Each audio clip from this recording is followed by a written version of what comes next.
On va reprendre les présentations. Donc, dans un panel pour les doctorants de différentes universités. Donc, c'est ça l'idée, que nous encourageons les jeunes chercheurs et les doctorants à réfléchir les pensées de Fanon, les théories ou l'approche, pas de Fanon, excusez-moi, de Abdelmalek Sayed. Donc, je vais discuter les présentations des doctorants, moi et Julie Roberto. Elle est docteure de l'Université Paris 8 et anthropologue. Elle a fait son doctorat sur le bénévolat dans les prisons en France. Donc, on va commencer. Donc, chaque doctorant a 13 minutes pour présenter brièvement sa recherche. Et on va écouter les 4 premiers doctorants et après on va faire une discussion de 15 minutes et après on passe aux 4 derniers doctorants. Donc, je donne la parole à Rimna Akresh, qui est doctorante à l'université Hassan II, au laboratoire recherche sociologique, psychologique et culturelle, qui va nous parler d'un sujet qui parle entre émigration et immigration, identité clivée et vulnérabilité psychopathologique des migrants de retour au Maroc. Je vous donne la parole. Merci. Bonjour à toutes et à tous. Très heureuse d'être avec vous aujourd'hui. Après l'édition de l'année dernière sur France Fanon, c'est un honneur d'être là autour de ce panel de doctorants et doctorantes. Il y a un peu de parité dans ce panel, au moins. Et je vais présenter, en fait, c'est pas en lien avec mon sujet de recherche sur lequel je travaille sur ma thèse, c'est-à-dire je suis plus dans l'analyse des ressorts psychologiques et inconscients liés à l'addiction à l'alcoolisme, mais cette communication s'inscrit plutôt dans une collaboration que j'ai faite avec une ONG. C'est une ONG étrangère, mais qui est installée au Maroc et qui accompagne des Marocains et des Marocaines de retour, ce qu'on appelle communément le harraga, qui ont été expulsés de leur pays d'accueil et qui sont arrivés au Maroc après des parcours migratoires marqués par la précarité, par la violence et par aussi les addictions. Donc, je retrouvais un peu aussi mon sujet de thèse, la violence institutionnelle, les ruptures aussi familiales. Beaucoup de personnes que j'ai vues ont été incarcérés, n'ont même pas pu faire le deuil de certains membres de leur famille au Maroc parce qu'ils étaient en prison. Et donc, cette ONG a une vocation de les suivre et de leur proposer une prise en charge psychosociale et aussi comme objectif, enfin, ça c'est ma propre hypothèse, d'éviter qu'ils ne retournent encore une fois dans ce parcours de migration. Et à travers des dispositifs d'écoute, justement, d'accompagnement psychologique, de soutien psychosocial, cette expérience de terrain m'a permis d'observer les effets subjectifs du retour. Je ne vais pas beaucoup vous parler d'exil et de toute manière, ça c'est très présent chez Abdelmalek Sayad, qui d'ailleurs, même dans ses entretiens, rappelle beaucoup les entretiens cliniques de recherche, même en psychologie clinique. Pas seulement en sociologie. Et je vais surtout parler de cette expérience de retour, justement, après ces situations d'errance, ce qui se passe sur le plan psychologique, en axant cette communication, surtout sur un concept psychanalytique très discuté par Freud qui s'appelle le clivage du moi. Il y a le clivage de l'objet externe quand on a une tendance à catégoriser l'autre avec certaines conceptions, certaines représentations. Soit ils sont contre moi, soit ils sont avec moi. Et puis, il y a le clivage du moi où il y a une identité qui est séparée en deux, notamment qu'on retrouve beaucoup chez les addicts, par exemple, où il y a une partie qui désire consommer une substance et une autre partie qui sait que c'est pas forcément bon.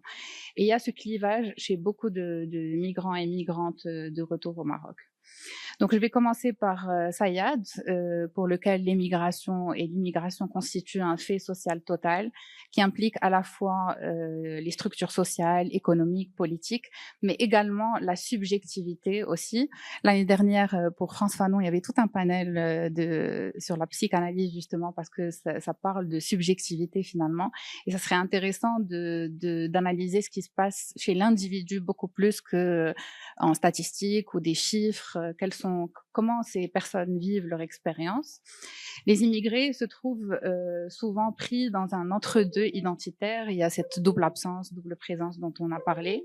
Et dans le contexte marocain, cette émigration, en tout cas, même ce que j'ai pu observer dans les entretiens cliniques, même si ce n'était pas des entretiens de recherche, elle est fréquemment associée à beaucoup d'imagination, et il y a un investissement narcissique très important parce que on l'associe à des idéaux de réussite. On voit des personnes qui arrivent d'Europe avec des voitures, etc. Donc on a envie de vivre la même chose et on pense qu'avec cette expérience d'immigration, c'est ce qui va arriver. Et donc, le départ est parfois vécu comme une promesse de transformation. En tout cas, même c'est ça que les familles attendent aussi des membres qui sont partis, même parfois en prenant des risques énormes. J'ai vu des personnes qui sont parties flouques, en étant mineurs, 15 ans, 16 ans, et qui reviennent à 24 ans, 25 ans, avec un parcours même psychologique très destructeur, mais également une injonction implicite portée par le regard familial et social, où on vous dit par exemple que c'est vécu comme un échec. C'est vraiment le verbatim. كانت عندي توقعات كبرى وطموحات في حياتي ولكن دابا عقلي وقف. Ça, c'est ce qu'on entend dans les entretiens. Et chez certains sujets, notamment des hommes jeunes et issus de milieux très précaires et parfois de milieux ruraux, le fait de partir devient une modalité de restauration narcissique par rapport à ce qu'ils vivent déjà au Maroc avant le départ, face à des vécus d'impuissance, de déclassement et parfois d'humiliation sociale auparavant. Et donc, ils partent et cette expérience migratoire les confronte souvent à une réalité marquée par la violence des frontières, par la clandestinité, l'exploitation économique, les discriminations raciales, la menace constante de l'expulsion parce qu'il faut se cacher. Cette confrontation produit chez certains sujets des atteintes importantes des assises narcissiques et une forme de conflictualité aussi parce qu'ils sont obligés de garder cette promesse de transformation. C'est des choses qu'ils ont toujours vues auparavant et en même temps, il y a une réalité qu'ils sont en train de vivre de racisme et beaucoup de violence. Et donc, même la famille leur rappelle qu'ils ont réussi à partir. Et donc, il faudrait qu'ils fassent de ce départ quelque chose, alors qu'eux vivent beaucoup d'échecs, de marginalisation. Et donc, au retour au Maroc, alors soit c'est un retour forcé, soit c'est choisi, par exemple, pour les personnes qui ont été incarcérées, on leur offre cette possibilité de repartir au Maroc sans forcément finir la peine de prison. Et donc, c'est un moment qui est particulièrement critique et je pense que ça devrait être pensé même sur le plan sociologique, c'est-à-dire il y a l'immigration et puis il y a le moment du retour. Et contrairement à l'imaginaire collectif, c'est pas un moment de joie ou de retrouvailles avec la famille. C'est pas une réintégration naturelle. Il n'y a pas de retour. En fait, on a l'impression que c'est un retour à une identité qui existait avant le parcours d'immigration, alors que c'est une nouvelle identité de ce migrant de retour. Et même c'est comme ça qu'on les appelle, Marocains de retour. Le sujet est complètement transformé par l'exil, sans parvenir à retrouver une continuité biographique stable. Et ça, même en psychologie, on a ce qu'on appelle le transfert et contre-transfert. Il y a beaucoup de choses que j'ai notées, des absences à des séances, beaucoup de retard. On dirait qu'il y a une difficulté à symboliser la parole ou à dire que quelque chose se passe. Et plusieurs patients rencontrés dans le cadre de cette collaboration évoquent un profond sentiment d'étrangeté, étrangeté vis-à-vis du pays quitté, des proches, mais également d'eux-mêmes. On a tenté plusieurs fois de faire des groupes de parole, par exemple, puisque eux tous vont partager la même expérience. C'était très compliqué aussi. La parole est difficilement symbolisable, même dans ces groupes de parole. Mais on va beaucoup parler de nadrat al-ihtiqar, كنرتاح في بلاصة خاوية، كنقلّب على البديل غير بغريزة البقاء. Il y a cette notion de pulsion d'autoconservation, vraiment un sentiment de confusion qu'on va retrouver chez la plupart des Marocains de retour. Et sur le plan psychopathologique, ces vécus sont accompagnés d'états dépressifs, bien sûr, beaucoup d'automutilation aussi, donc il y a une stigmatisation de l'extérieur. La famille qui leur dit «Jbeti khobz» parce qu'il y a une certaine stigmatisation de la dépression aussi. Ils comprennent pas comment ils ont échoué alors qu'ils avaient cette possibilité, qui sont déjà arrivés, qu'il y a des ONG qui pouvaient les aider, qu'il y a d'autres personnes, d'autres Marocains, qu'il y a toute une communauté qui aurait pu les aider, qu'ils auraient pu se marier, par exemple, aussi. Et donc, on leur rappelle cet échec constamment, en plus de la stigmatisation des symptômes de souffrance qui vont se voir. Et donc, c'est vraiment un isolement social très, très marqué. Il y a en plus dans ce clivage un vécu de honte qui apparaît de manière centrale dans les discours aussi, qui ne se limite pas à un affect ponctuel. C'est vraiment très présent et très constant, et elle semble organiser l'ensemble du rapport du sujet à lui-même et aux autres. Honte de revenir sans réussite, honte d'avoir échoué après les sacrifices familiaux, parce que souvent les familles mettent beaucoup d'argent pour le flouka, pour qu'il y ait justement ce départ. Honte des expériences vécues dans l'exil aussi, notamment l'incarcération, les violences subies, la dépendance économique. Bon, après, ça dépend des structures de personnalité. J'en ai vu aussi qui sont très fiers de se battre entre Marocains et Algériens, et que c'est pour ça qu'ils ont fait la prison. Beaucoup de nationalisme aussi. Et ou encore des atteintes corporelles et psychiques. Malheureusement, il y a pas eu beaucoup de femmes. J'en ai vu quelques-unes, et elles n'étaient pas forcément prêtes à parler à des psychologues. Et donc, parce que même dans cette ONG, il y a un premier entretien avec une psychologue qui ne s'occupe que du tri, et ensuite il y a les séances d'accompagnement aussi. Et donc, elles, dès le début, elles n'ont pas envie, et donc on ne force pas des personnes à avoir un suivi psychologique. Et donc, cette honte dont je parlais est difficilement symbolisable aussi. Le récit migratoire apparaît souvent fragmenté, marqué par des silences, comme je vous ai dit, parfois même des ruptures thérapeutiques qui vont partir et puis revenir, temporelles, ou l'impossibilité de mise en mots. Et d'autres restent enfermés dans des formes d'agir, ou alors on va avoir un suivi beaucoup plus marqué sur le symptôme. Par exemple, travailler sur l'addiction, le hashish, mais on dirait que toute cette expérience n'existe pas, et qu'elle est complètement effacée de la mémoire, et peut-être que c'est une amnésie traumatique, justement. Et donc, comme je disais, c'est les consommations addictives surtout, les conduites à risque, ou les passages à l'acte hétéro-agressifs, donc où chaque semaine, on va plus parler de « je me suis disputée avec telle ou telle personne ne m'a pas respectée, les organisations ou les associations ne m'accueillent pas comme il le faudrait ». Et il y a cette espèce de droit, peut-être parfois un peu exagéré, qu'il y a quelque chose qui leur est dû, et qu'on doit forcément les aider après toutes ces expériences, et qu'on doit les aider sur le plan matériel et financier aussi.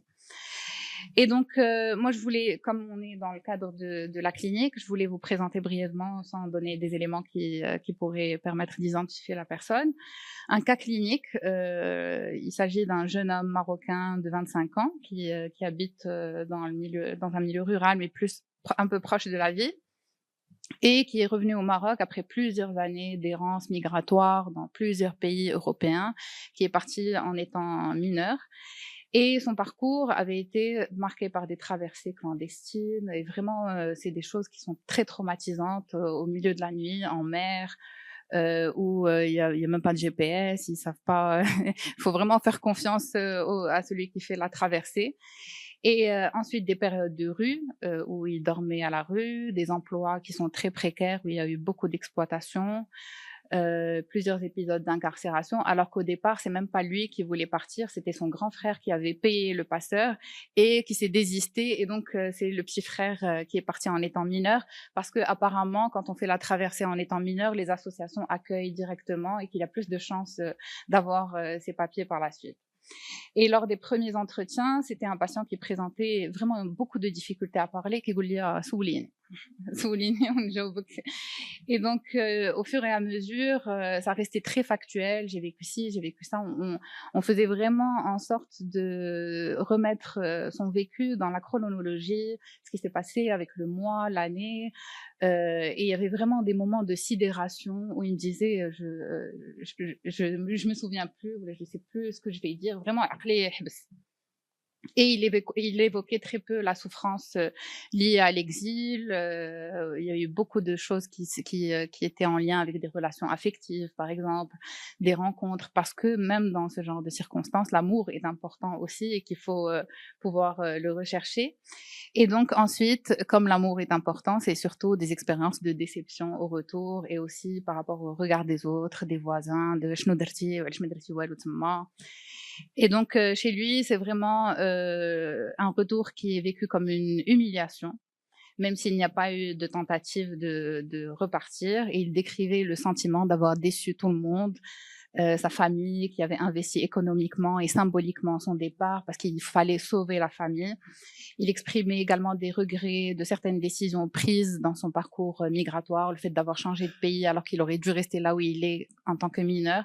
Donc il y a beaucoup trop d'attentes vis-à-vis d'un enfant quand même, alors que c'est à ce moment-là, il fallait plus un suivi, il fallait une prise en charge, et je sais que beaucoup d'organisations le font. Et donc, il dit une phrase, ou d'abord c'est une nouvelle forme de renaissance.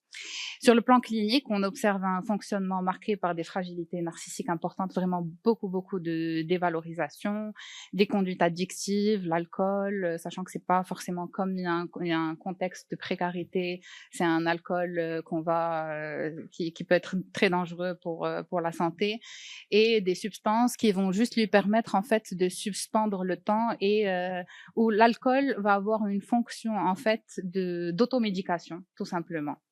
C'est une manière d'étoffer ces souffrances et de pouvoir juste les mettre en suspens le temps de pouvoir le symboliser et que ça passe par la parole.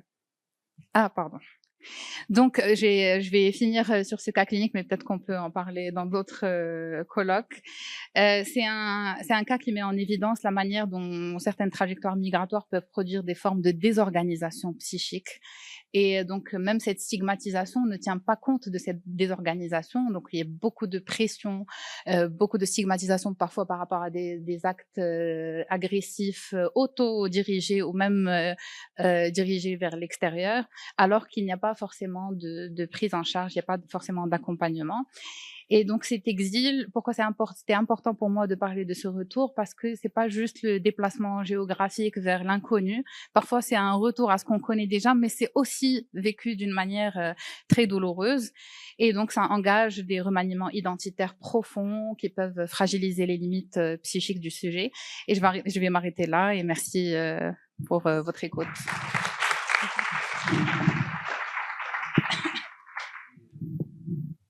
Merci beaucoup, Rim, pour cette présentation. C'est très riche. On reviendra dans la discussion.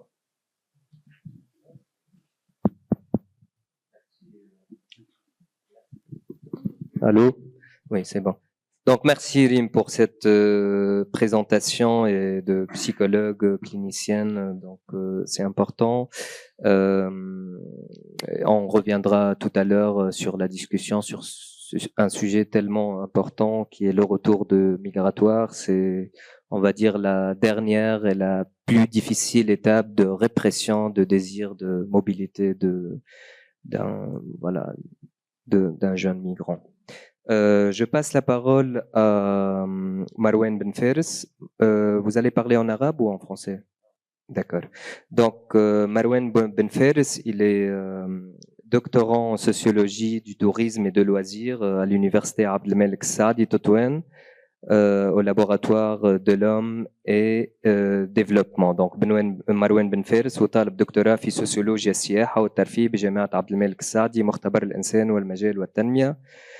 سيحدثنا اليوم عن موضوع من الغياب المزدوج إلى الحضور المتصل السائح الرحال الرقمي وأشكال الاغتراب المعزز خوارزميا في الفضاءات السياحية المغربية. Donc, entre l'absence et la présence, le touriste nomade numérique et les formes d'aliénation voilà, dans les espaces touristiques au Maroc. Je vous donne la parole. شكرا على الاتاحه هذه الفرصه. انا في الحقيقه كما ماجي من تخصص ديال او كنشتغل في سوسيولوجيا السياحه الى جانب الاشتغال في هذا الدومين تقريبا اكثر. مزيان تسمعني مزيان الصوت مزيان. عندكم المداخله ديالي باللغه العربيه. بالنسبه انا اتيت من سوسيولوجيا السياحه، ومن خلال ان الميدان ديالي هو التعامل مع فئه اللي كتجي لي هوستل، وكيكون كيجي لي الهوستل هو واحد البلاصه اللي كيجي لها واحد المجموعه ديال السياح اللي كيكون الهدف ديالهم انهم خصهم واحد البلاصه اللي ممكن انه يشتغل ويخدم وكيدوز واحد المده معينه. التسميه ديالهم كيسميوهم كظاهره نوماد ديجيتال، او كما عملت لهم في الترجمه الرحل الرقميين.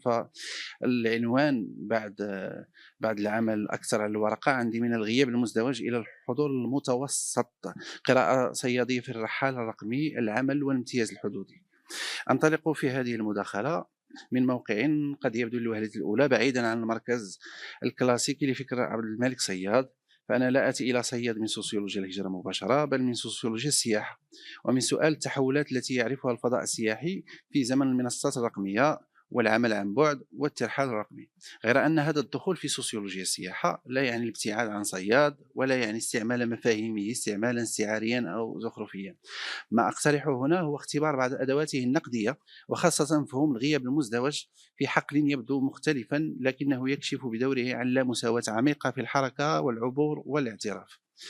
لا تدعي هذه الورقة أن الرحال الرقمي يشبه المهاجر عند صياد، ولا تسعى إلى مساواة وضعيتين غير متكافئتين. فالمهاجر عند صياد يتحرك غالبا داخل شروط الاقتلاع أو الاجتثاث والحاجة والهشاشة القانونية والاشتباه الاجتماعي والتهميش داخل بلد الوصول. أما الرحال الرقمي خاصة حين يأتي من دول الشمال أو من مواقع طبقية ورقمية ميسرة، فيتحرك غالبا داخل شروط مختلفة: جواز قوي، لغة عالمية، دخل خارجي، مهارة رقمية، قابلية للدفع، وقدرة على تحويل التنقل إلى نمط حياة. لكن قوة المقارنة هنا لا تقوم على التشابه بل على التقابل. فالرحال الرقمي لا يشبه المهاجر عند صياد، لكنه يكشف من موقع معاكس النظام نفسه الذي يجعل من الأجساد تتحرك بوصفها مشكلة وبعضها الآخر يتحرك بوصفه امتيازا. سأبني هذا العرض حول 4 لحظات. الأولى هي العودة إلى صياد بوصفه مفكرا في الهجرة وفي الاعتراف الناقص بالمهاجر. ثانيا مقارنة العمل الاضطراري في تجربة المهاجر بما أسميه هنا إجرائيا عمل الامتياز أو العمل كنمط حياة عند الرحال الرقمي. ثالثا تحليل الامتياز الحدودي أو ما يمكن تسميته بالرأس مال الجوازي، الجواز السفر، بوصفه شرطا غير مرئي لإمكان الترحال الرقمي. رابعا اقتراح مفهوم الحضور المتوسط لفهم علاقة الرحال الرقمي، ولأني اشتغلت على مدينة تطوان فهي اللي خدام فيها. أقترح مفهوم الحضور المتوسط لفهم العلاقة الرحال الرقمي بالمدينة العتيقة بتطوان، حيث يكون مرحبا به اقتصاديا لكنه لا يكون بالضرورة منخرطا اجتماعيا في كثافة المكان. أولا صياد والهجرة كظاهرة اجتماعية شاملة. لا تكمن أهمية عبد الملك صياد فقط في كونه درس الهجرة المغاربية. قوته النظرية أعمق من ذلك. فصياد من خلال استعانته بمفهوم مارسيل موس حول الواقع أو الظاهرة الاجتماعية الشاملة أعاد بناء الهجرة لا كواقع اقتصادية أو ديموغرافية فقط، بل كواقع تمس الدولة والعمل والأسرة والجسد واللغة والانتماء والذاكرة والسياسة. الهجرة بهذا المعنى ليس انتقالا من نقطة إلى أخرى، إنها حدث اجتماعي كلي. إنها تكشف علاقة الدولة بمن يدخل إليها وبمن يخرج منها وبمن يبقى معلقا بين مكانين، كما تكشف كيف تتحول الحركة إلى موضوع تصنيف ومراقبة واعتراف ناقص. المهاجر عند صياد ليس جسدا يعبر الحدود فقط، إنه ذات تدخل في نظام اعتراف غير متكافئ. في بلد الوصول يستقبل غالبا بوصفه قوة عمل، يطلب منه أن يعمل، أن ينتج، أن يسد فراغا في الاقتصاد، لكنه لا يعترف به دائما بوصفه ذاتا سياسية واجتماعية كاملة. إنه حاضر كعامل لكنه غائب كذات، حاضر كضرورة اقتصادية لكنه ناقص الاعتراف في المجال الرمزي والسياسي. هنا تظهر قوة مفهوم الغياب المزدوج، فالمهاجر غائب عن بلد الأصل لأنه غادره، وغائب داخل بلد الوصول لأنه لا يعترف به إلا جزئيا. إنه يوجد بين مكانين لكنه لا يمتلك الاعتراف الكامل في أي منهما. ما يهمني في هذه الورقة ليس نقل هذا المفهوم نقلا حرفيا إلى الرحال الرقمي، فهذا سيكون خطأ نظريا. الرحال الرقمي لا يعيش الغياب المزدوج بالمعنى نفسه، لكنه يسمح لنا بإعادة طرح سؤال صياد من زاوية أخرى: كيف تنتج الدولة والحدود والمنصات والسوق العالمية أشكالا متفاوتة من الاعتراف بالحركة؟ فالحركة لا تكتسب معناها من ذاتها فقط، إنها تسمى وتصنف وتقيم. الحركة قد تسمى هجرة أو تسمى سياحة أو لجوءا أو إقامة مؤقتة أو ترحالا رقميا أو تهديدا أو فرصة اقتصادية.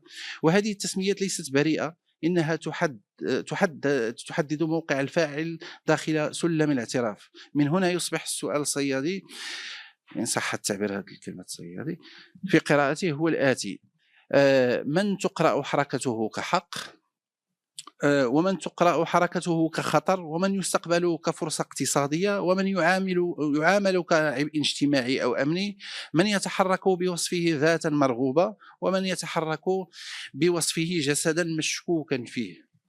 ثانيا، من العمل الاضطراري إلى عمل الامتياز. تقوم المقارنة المركزية في هذه الورقة على التمييز بين نمطين من العلاقة بين العمل والحركة.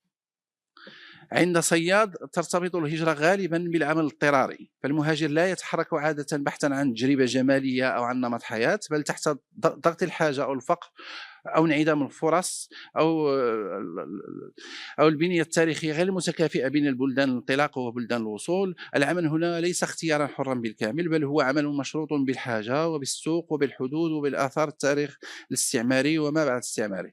العمل المهاجر في أوروبا يعيش وضعا مفارقا، فمن جهة هو ضروري للاقتصاد، هناك قطاعات تحتاج إلى جسده ووقته وقوته وقابليته للقيام بأعمال شاقة أو هامشية أو قليلة الاعتراف، ومن جهة أخرى يدفع للهامش اجتماعيا ورمزيا. يمكن أن يكون ضروريا في المصنع أو الورشة أو الحقل أو قطاعات الخدمات، لكنه لا يعترف به دائما كجزء كامل من المجال العام. إنه حاضر بوصفه قوة عمل، لكنه ناقص الحضور بوصفه ذات اجتماعية وسياسية. في المقابل يظهر الرحال الرقمي داخل صورة مختلفة. إنه لا يقدم غالبا كعامل مضطر، بل كذات حرة يعمل من مقهى، من رياض، من مدينة تاريخية، من شاطئ، أو من فضاء عمل مشترك. عمله لا يظهر كقصر بل كاختيار، لا يظهر كاستغلال بل كالمرونة، لا يرتبط بالمصنع بل بالحاسوب، ولا يعرض في صورة التعب بل في صورة القهوة والضوء والمدينة القديمة والإنترنت والسفر. لهذا أقترح هنا بشكل إجرائي استعمال عبارة عمل الامتياز، أو كما سميته العمل كنمط حياة. ولا أقصد بذلك أن الرحال الرقمي لا يتعب أو أنه لا يعيش هشاشة أحيانا، فكثير من الرحال الرقميين يعيشون ضغط الاتصال الدائم وعدم استقرار الدخل وغياب الحماية الاجتماعية وتداخل الزمن المهني مع الزمن الشخصي. لكن المقصود أن هذا العمل يعرض اجتماعيا وجمالي بوصفه امتيازا. إنه عمل يتحول إلى صورة عن الحرية، غير أن هذه الصورة الجمالية عن الخفة الرقمية والحرية المتنقلة لا ينبغي أن تحجب الشروط المادية التي تجعلها ممكنة. فالخطاب السائد حول الرحال الرقمي يصور غالبا كذات تنتج من أي مكان بواسطة حاسوب محمول واتصال جيد بالإنترنت، لكن خلف هذه الصورة يوجد عامل أو عمل محلي كثيف يجعل هذه الخفة ممكنة، اللي هو في وسط إطار الرياضات والأوتيلات، التنظيف اليومي، الصيانة، الصيانة، الاستقبال، إعداد الفطور، تنظيم فضاء الإقامة، توفير الاتصال، تدبير العلاقات مع المنصات، الحجز والتقييمات. هنا يظهر مستوى آخر من التحليل يربط سؤال العمل بسؤال المكان، فالرحالة الرقمي لا يعمل في فراغ بل داخل فضاء محلي أعد كي يكون قابلا للإقامة والعمل والتصوير والتقييم. وهذا الإعداد نفسه يعتمد على عمال وفاعلين محليين غالبا ما يظلون خارج الصورة، إنهم ينتجون شروط الراحة والهدوء والأصالة التي يسلكها الزائر، لكن حضورهم الاجتماعي والرمزي يبقى محدودا. ومن هذه الزاوية لا يكشف الرحالة الرقمي فقط عن امتياز الحركة، بل يكشف أيضا عن توزيع غير متكافئ للاعتراف داخل الفضاء السياحي نفسه. فهناك مرونة تعرض كاختيار وحرية وهي مرونة الرحالة الرقمي، وهناك مرونة أخرى مفروضة يعيشها العامل المحلي في الضيافة والسياحة، مرتبطة بالموسمية وتقلب الطلب وضغط التقييمات وحاجة المكان إلى الحفاظ الدائم على صورته. الأولى تحتفى بها كعلامة على الحداثة، والثانية تطبعن غالبا كجزء عادي من الخدمة. هنا يقترب سؤال المكان من سؤال صياد. فكما كشف صيد أن العامل المهاجر قد يكون ضروريا اقتصاديا وناقص الاعتراف اجتماعيا، تكشف فضاءات الضيافة السياحية عن عامل محلي يساهم في إنتاج تجربة المكان دون أن يكون التجربة السياحية في المكان دون أن يكون دائما مرئيا داخل صورتها. إنه ليس مهاجرا بالمعنى الصيادي ولا ينبغي مساواته بالمهاجر، لكنه يتيح لنا أن نرى كيف يتكرر منطق الاعتراف الناقص داخل سياق آخر في عقر المكان نفسه لا خارجه. فالمدينة العتيقة لا تقدم للرحالة الرقمي كفضاء جاهز بشكل طبيعي، إنها تصان وتنظف وترتب وتترجم وتقدم وتدار رقميا. وهذا العمل المحلي هو البنية التحتية غير المرئية لما يبدو في الصورة المنصات، هي تجربة خفيفة وسلسة وأصلية. لذلك لا يمكن فهم عمل الامتياز إلا بوضعه في علاقة مع الأعمال الأخرى التي تجعله ممكنا. الفرق إذن ليس فقط في طبيعة العمل بل في طريقة الاعتراف به وتمثيله. بقدر ما يختزل المهاجر أحيانا في صورة جسد منتج، يرفع الرحال الرقمي إلى صورة الذات المبدعة. وبقدر ما يطلب من العامل المحلي أن يجعل المكان قابلا للاستهلاك والتقييم، تنسب التجربة غالبا إلى حرية الرحالة وقدرته على العمل من أي مكان. الأول يطلب منه أن يشتغل في صمت، والثاني يحتفى به لأنه يشتغل من أي مكان. الأول يصبح مرئيا حين يطرح بوصفه مشكلة اندماج أو عبء اجتماعي، الثاني يصبح مرئيا بوصفه علامة على الحداثة والمرونة والاقتصاد الرقمي. لكن من الضروري أن لا نحول هذه المقارنة إلى ثنائية صلبة، فهناك مناطق رمادية. مغاربي مقيم في أوروبا يعود إلى تطوان ليعمل عن بعد، فريلانس من الجنوب يملك مهارة رقمية لكنه يصطدم بقيود التأشيرة، عامل مستقل من أمريكا اللاتينية يتحرك رقميا لكنه لا يملك الامتياز الجوازي نفسه الذي يملكه الأوروبي أو الأمريكي الشمالي. لذلك فعمل الامتياز ليس حالة مطلقة، إنه موقع يتحدد بمدى قدرة الفرد على تحويل المهارة الرقمية إلى حرية الحركة. باقي دقيقة نمشي للأخر منكم خاتم.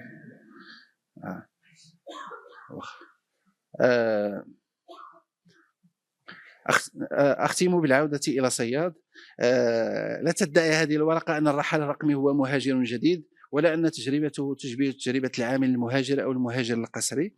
بالعكس، تنطلق الورقة من عدم التشابه، فالفرق نفسه هو موضوع التحليل. الرهان ليس توسيع مفاهيم صياد بشكل تعسفي، بل اختبار روحها النقدية. كيف تنتج الدولة والحدود والمنصات والسوق العالمي أشكالا متفاوتة من الحضور والغياب؟ كيف تتحول حركة البعض إلى حرية وحركة البعض الآخر إلى تهمة؟ كيف يصبح العمل عند البعض اضطرارا صامتا وعند البعض الآخر أسلوب حياة؟ وكيف تتحول المدينة في عصر المنصات إلى فضاء يعاد ترتيبه كي تستجيب لمن يملك رأس مال الجواز والرقمي؟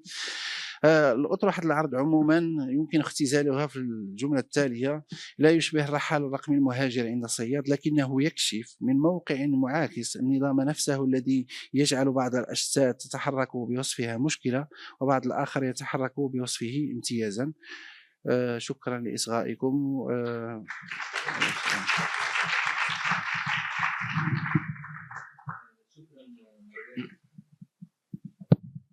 شكرا مروان على هذه المداخلة القيمة التي تقارن بين السائح أو الرحال الرقمي حسب ما فهمت والمهاجر، وكيف معناها تصنع استقبال أو لديسبوزيتيف أجهزة الاستقبال لهذا الإنسان نفسه وهويته. في العكس كيف معناها تؤثر أجهزة الاستقبال في أوروبا على شخصية المهاجر. سننطلق في الحوار بعد أثناء النقاش.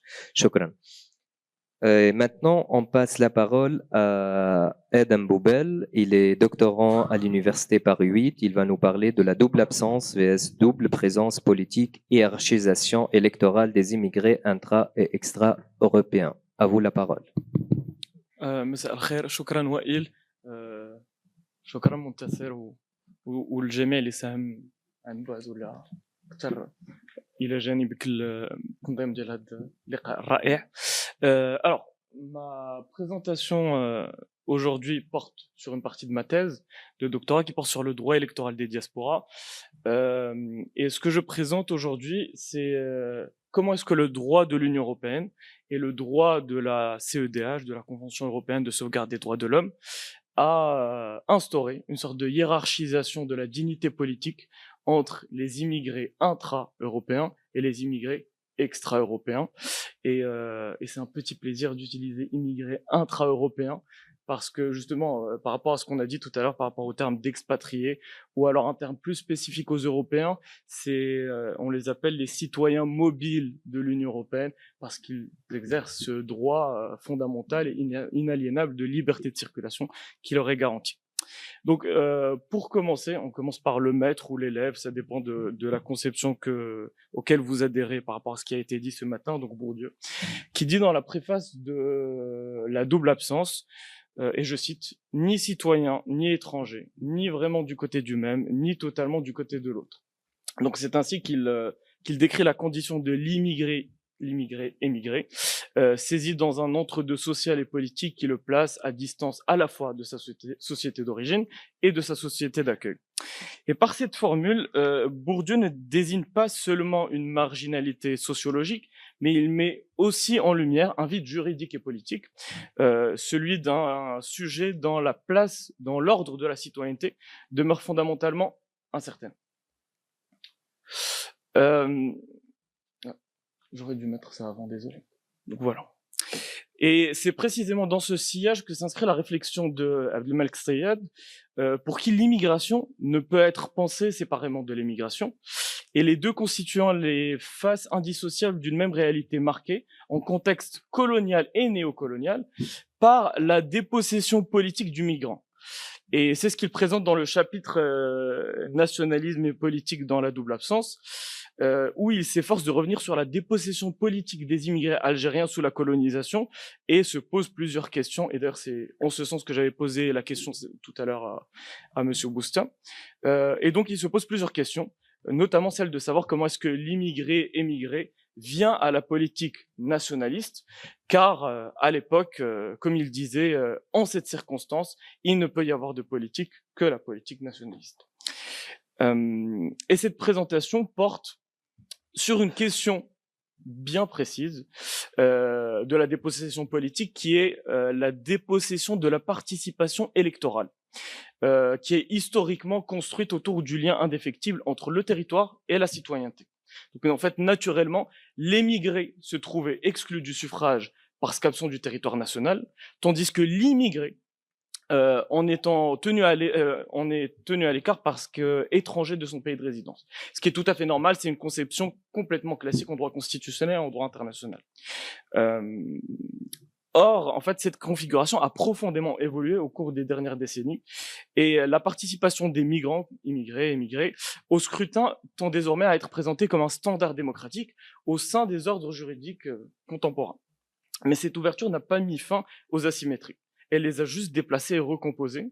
Et donc, en particulier dans l'espace européen, quand je parle de l'espace européen, c'est vraiment les deux ordres juridiques, donc droit de la CEDH et droit de l'Union européenne, où l'extension des droits politiques ne bénéficie pas indistinctement à tous les migrants. Et l'enjeu et l'intérêt en fait de cette présentation est de démontrer que l'ordre juridique européen, en prétendant pallier à cette absence politique du migrant, a en réalité produit une hiérarchisation des présences politiques et a fini par graver dans le marbre une stratification de la dignité politique fondée sur l'origine, fondée sur la nationalité. Donc, d'où la question suivante, la problématique de cette présentation. Comment est-ce que cet ordre juridique européen, qui se réclame de la démocratie et de la non-discrimination, et quand je dis démocratie et non-discrimination, ce ne sont pas des valeurs qui n'ont pas de contenu. Au sein du droit de l'Union européenne, ce sont des valeurs fondamentales de l'Union européenne, consacrées à l'article 2 du TUE, et que la Cour de justice de l'Union européenne utilise comme norme de référence à son contrôle.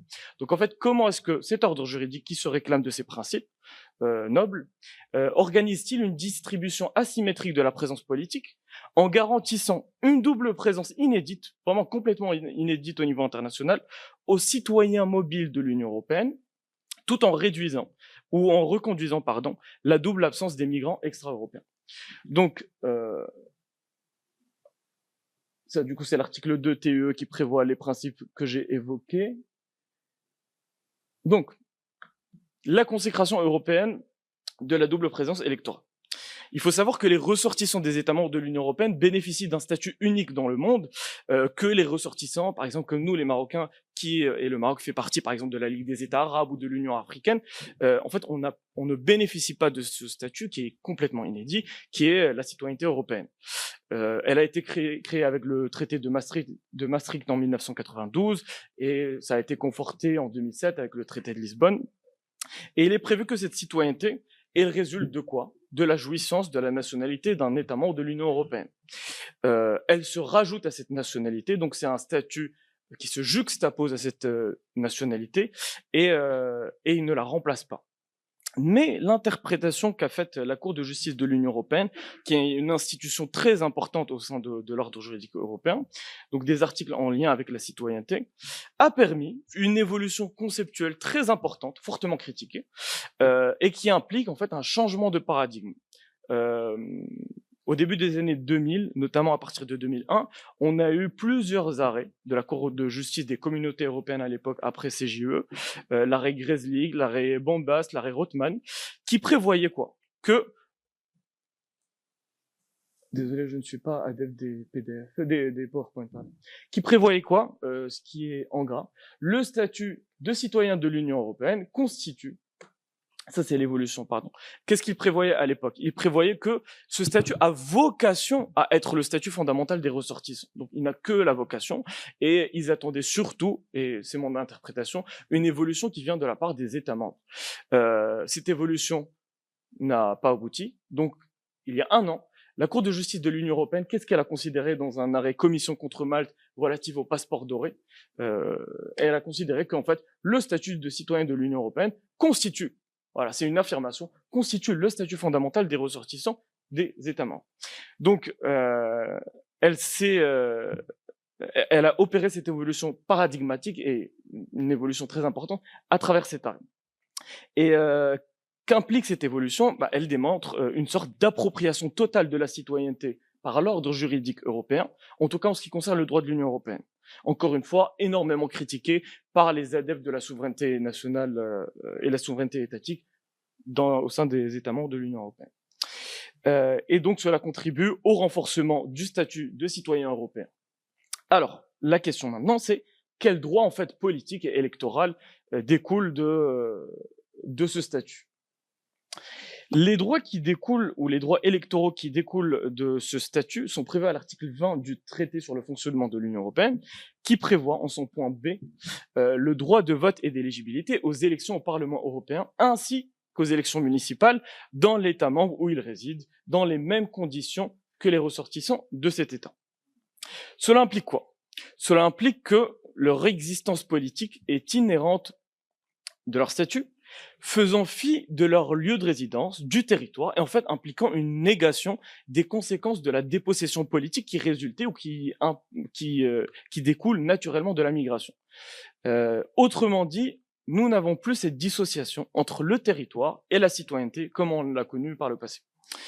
Et plus que cela, leur existence politique à travers les élections se fait dans des conditions similaires à celles des ressortissants des pays de résidence. C'est une révolution dans le sens où, en droit constitutionnel, donc juridiquement, le seul élément aujourd'hui qu'on reconnaît comme permettant de distinguer l'étranger du ressortissant national, c'est les droits politiques. Aujourd'hui, les étrangers, par exemple, au Maroc, ont accès à énormément de droits qui sont similaires au ressortissant national, mais ils n'ont pas accès à ces droits politiques, contrairement à aujourd'hui au sein de l'Union européenne. Donc cette clause de non-discrimination, d'égalité entre les citoyens mobiles de l'UE et les citoyens non mobiles de l'UE est d'autant plus important qu'elle est garantie par en fait ce qu'on appelle le droit primaire, donc si on veut le droit constitutionnel européen, et en fait qui prime sur le droit national des États membres. Donc il bénéficie d'une protection très importante. Pour vous donner un exemple aussi récent de 2024, c'était 2 décisions Commission contre Pologne et Commission contre République tchèque, où en fait cela portait sur l'interdiction de ces 2 États par rapport à l'adhésion des citoyens mobiles de l'UE au sein des partis politiques nationaux. La Cour a considéré que ça relevait de l'identité constitutionnelle des États membres, donc on ne touche pas en principe, mais elle a considéré qu'en fait le principe de non-discrimination et le principe prévu à l'article 20 étaient ou relevaient de l'identité constitutionnelle de l'Union européenne. Donc, en confrontant les deux, la Cour s'est prononcée en faveur du droit de l'Union européenne et a déclaré ces législations comme contraires au droit de l'Union européenne. Donc, à travers l'article 20, qu'est-ce qu'on peut déduire? Que l'immigré émigré européen est présent, donc première facette de cette double présence, est présent au sein du pays de résidence. Donc, en est-il de même pour la présence politique au pays d'origine? Donc, le deuxième versant de cette double présence.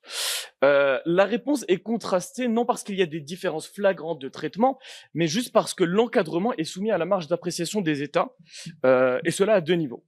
Premier niveau, et puisqu'on vient d'en parler, il concerne les élections au Parlement européen et aux élections municipales.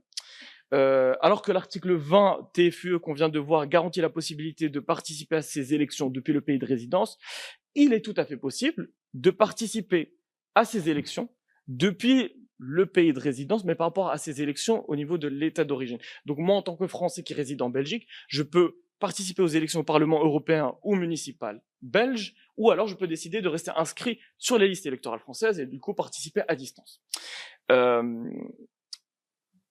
Et donc, en fait, il revient juste au citoyen de décider où est-ce qu'il va rester inscrit. Et dans ce cadre, il lui sera possible de voter à distance. Cela va dépendre de quoi? De plusieurs mécanismes et de variables soumises à la marge d'appréciation de l'état d'origine, évoquée à l'instant. Et 1 minute. Bon, écoutez, pour faire simple. Alors, pour faire simple, le citoyen européen peut participer aux élections au Parlement européen et municipal, que ce soit dans son pays de résidence. Donc, un Français en Belgique, il peut le faire. Mais tout comme il peut rester inscrit sur les listes du pays d'origine. Mais en plus, pour les autres types d'élections, parlementaires par exemple, présidentielles, ou même pour les référendums, en fait, la quasi-totalité des États européens garantissent ce droit, sauf Malte. Donc c'est vraiment une seule exception. Donc la quasi-totalité garantit ce droit. Et en fait, c'est ça le deuxième versant de la double présence, c'est qu'en fait, ils participent et dans l'État d'origine et dans l'état de résidence. Donc double présence inédite, parfaite, incroyable, vraiment bravo aux Européens. De l'autre côté, par contre, par rapport au comment est-ce qu'ils traitent les immigrés extra-européens, ça c'est une autre paire de manches. Pourquoi? Parce que en fait, de base, nous sommes interdits de participer aux élections au Parlement européen, aux élections législatives, aux élections régionales, mais il y a une petite exception, les élections locales, donc municipales, mais même là, regardez, seuls 2 pays garantissent vraiment cette possibilité. C'est l'Irlande qui a été précurseur et le Luxembourg. Les autres, c'est soit ils demandent une période de résidence entre 2 à 5 ans, mais la quasi-totalité qui est en rouge l'interdit formellement. L'Espagne et le Portugal demandent une réciprocité. D'abord, ça veut dire si vous voulez que je vous donne le droit de vote, vous les Marocains, il faut que le Maroc l'octroie aux Espagnols. Ça a été négocié avec Abbas el-Fassi, mais ça n'a jamais abouti. Et du coup, ça c'est le traitement par rapport... désolé, ouais, rapidement. Ça c'est par rapport à comment est-ce que l'Europe nous traite. Mais comment notre pays nous traite? Là, la majorité des pays, aujourd'hui, garantissent ce droit de vote à distance. J'y arrive. Mais à part les éméreux, en fait, l'Europe aussi influence cela. Comment en rendant compliqué le fait d'acquérir ou juste de renouveler notre titre de séjour, etc. Elle nous empêche, parce que certains pays imposent à ce qu'on ait un titre de séjour valable pour pouvoir nous inscrire aux listes électorales auprès du consulat. Ils sont peu nombreux, mais ça existe. Mais deuxième chose, et je termine là, c'est que certains pays ne prévoient pas de vote à distance. Ils prévoient que nous, en tant qu'émigrés, nous devons revenir au pays pour voter. Mais si la France ne m'a pas renouvelé mon titre de séjour, comment est-ce que je vais revenir au Maroc pour exercer ce droit de vote? Pour les éméreux, je traite pas mal ça dans ma thèse, je n'ai pas le temps pour développer ça. En plus, c'est une année électorale, c'est très important. Donc si vous voulez me poser des questions par rapport à ça, ce serait avec plaisir. Merci. Merci Edem pour cet éclairage entre la différence entre le droit constitutionnel européen de l'Union européenne et les différents droits nationaux. Donc maintenant je passe la parole à إيمان بوستاوي. هي باحثة دكتوراه في جامعة القاضي عياض بمراكش وأستاذة الأدب العربي، وهي كذلك كاتبة وروائية. كتبت كتاب بين الموج والغياب صدر سنة 2026 هذه السنة حول فقدان أخاها محمد. دونك وهذه الرواية الحقيقة هي معناها حاجة جديدة في عالم الرواية والأدب على ما أظن.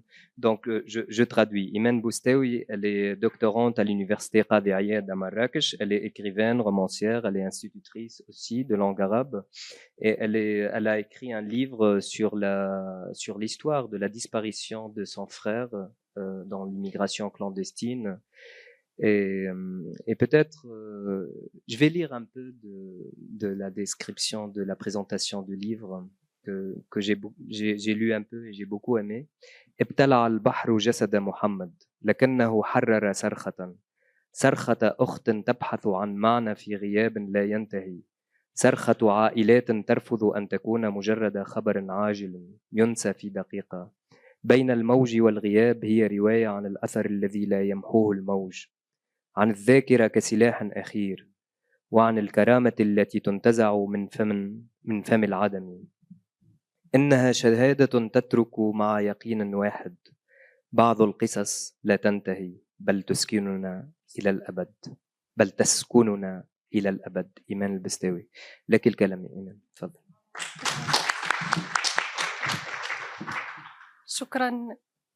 شكرا لكم أستاذ وائل. مساء النور عليكم جميعا. يسعدني أن أحضر معكم مرة أخرى في هذا المحفل العلمي الرصين لأشارك تأملات سوسيولوجية أدبية تنبع من تجربة إنسانية عميقة. إن الهجرة كما نعلم جميعا هي ظاهرة اجتماعية معقدة تتجاوز لغة الأرقام والإحصائيات لتلامس الوجدان الإنساني في أقصى تجلياته. تنطلق مداخلتي هذه من تجربة إنسانية قاسية متمثلة في فقدان شقيقي أثناء عبوره قوارب الموت. هذه التجربة حاولت تجسيدها بوضوح في روايتي بين الموج والغياب. وهذا الفقد الشخصي لم يكن مجرد حدث عابر في حياتي.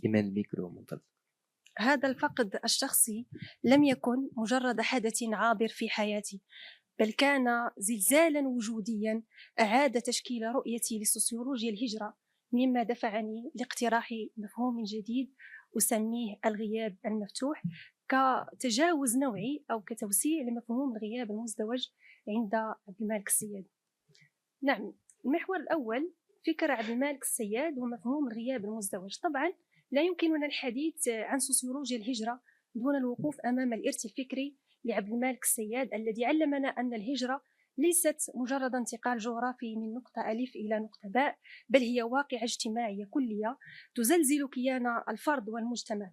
عبد المالك السياد وجه نقدا لاذعا للنظرة الاقتصادية الاختزالية التي ترى في المهاجر مجرد قوة عمل، كما أشار سابقا الأستاذ مروان، مقدما مفهومه العبقري الغياب المزدوج.